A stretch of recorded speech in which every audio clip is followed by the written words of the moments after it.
অনেকে আমাকে প্রশ্ন করেন যে ডাক্তারবাবু, আমি হাঁটু যন্ত্রণাতে ভুগছি এবং কিছু ঘরোয়া উপায় বলে দিন যাতে আমার হাঁটু যন্ত্রণাটা কিছুটা হলেও কম থাকে।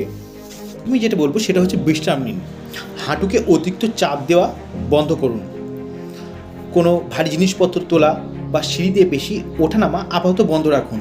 যেটা বলবো সেটা হচ্ছে বরফের শেক। কিছু বরফ নিয়ে 10 থেকে 15 মিনিট একটা কাপড়ের মধ্যে বেঁধে হাঁটুর ওপর রাখুন, এতে ব্যথা এবং হাঁটুর ফোলা কিছুটা হলেও কমবে। দ্বিতীয়ত হচ্ছে উঁচু করে রাখুন, শোবার সময় হাঁটুটা কিছুটা বালিশ দিয়ে উঁচু করে রাখলে এতে রক্ত চলাচল খুব ভালো হয়। সেটা হচ্ছে গরম জলের শেক। যদি ফোলা না থাকে তাহলে কিছুটা গরম জলের শেক দিলে পেশি শিথিল হয়ে কিছুটা আরাম দেয়। যেটা বলবো সেটা হচ্ছে ব্যায়াম, প্রতিদিন নিয়মিত এবং হালকা ব্যায়াম করুন। 6 নম্বর যেটা বলবো সেটা হচ্ছে ওজন নিয়ন্ত্রণ।